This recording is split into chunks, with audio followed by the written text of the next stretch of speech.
bill we just passed impacts 100% of Americans. Their version would impact 7% of Americans, and it would cost taxpayers $350 billion. That is not the way to reduce the cost of health care. The Democrats do not want a solution they just demonstrated because they voted against this bill. They want an issue for the election. On Capitol Hill this morning, Republicans making their message clear on the future of the controversial Obamacare subsidies. Yesterday, all but 4 Republicans voted for their health care plan that does not include extensions. National News Desk's Kayla Gaskins has more from Capitol Hill. Good morning to you, Kayla.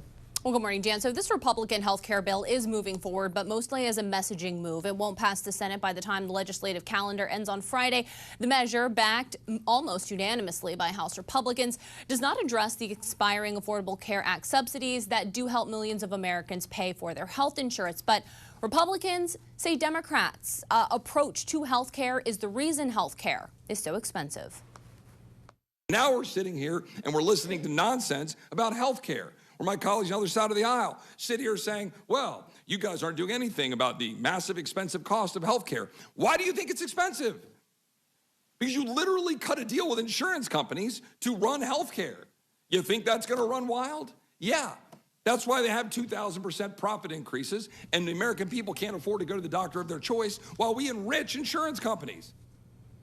And Jan, these subsidies were never supposed to be permanent. They were only created during the COVID pandemic, and they are expiring at the end of the year. Now to Capitol Hill, where the battle over Obamacare continues, as you just heard Ryan mention, as a January 1st deadline looms. House Speaker Mike Johnson was asked today about whether moderate Republicans will sign on to a discharge petition to extend the Affordable Care Act subsidies for millions of Americans. Here is his response. Take a listen. We have to see what happens. I hope not. I've discouraged it. I mean, a discharge petition, by its very nature, goes around the regular order process of the legislative body, where consensus is built and good ideas are formed and passed into law.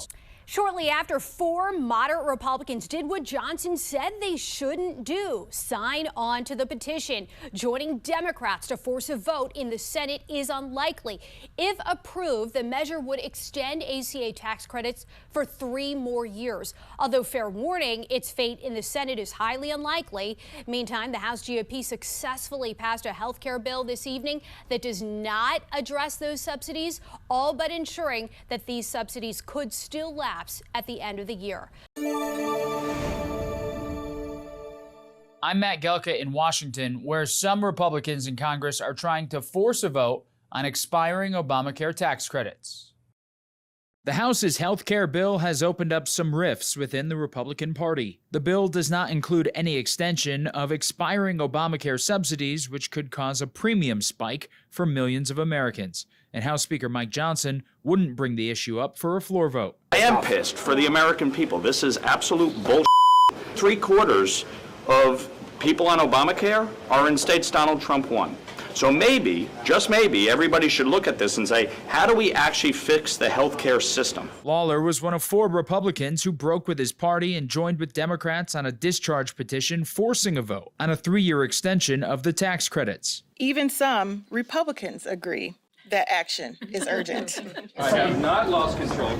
These are not normal times. There are processes and procedures in the House that are less frequently used when there are larger majorities. The House bill focuses on cost-sharing measures and the ability for small businesses and the self-employed to buy into association health plans.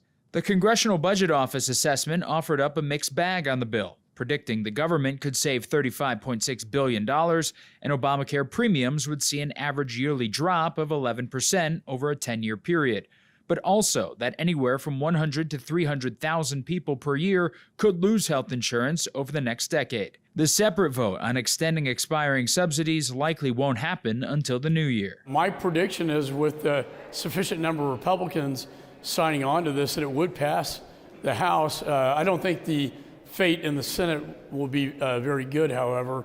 I don't think the Senate would pass it.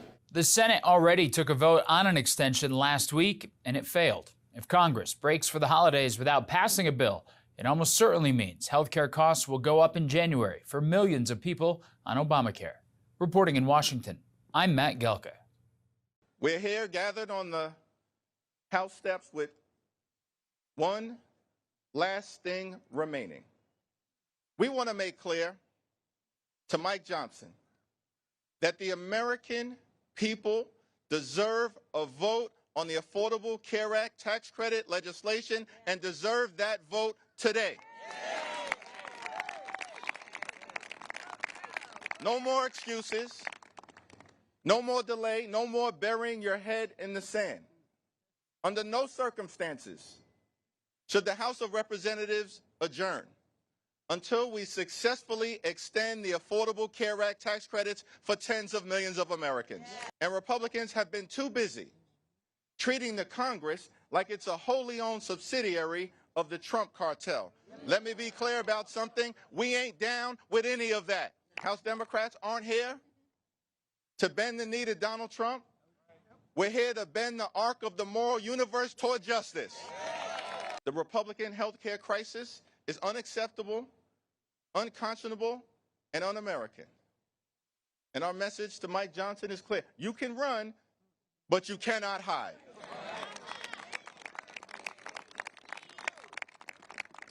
The American people are horrified. Republican leaders are petrified. But House Democrats are unified, standing up on behalf of the American people to protect their health care. And so we're demanding a vote today on extending the Affordable Care Act tax credits. Today, not tomorrow, not next week, not next month, today. And our promise to the American people is that we will continue to fight to drive down the high cost of living, continue to fight to fix our broken healthcare system, and we will continue to stand up for Medicaid, for Medicare, for the Affordable Care Act, for our hospitals, for our nursing homes, for our community-based health clinics, for the health care of every single American. House Democrats are in this fight until we win this fight. Cancel the cuts, lower the costs, save health care, and extend the Affordable Care Act tax credits now.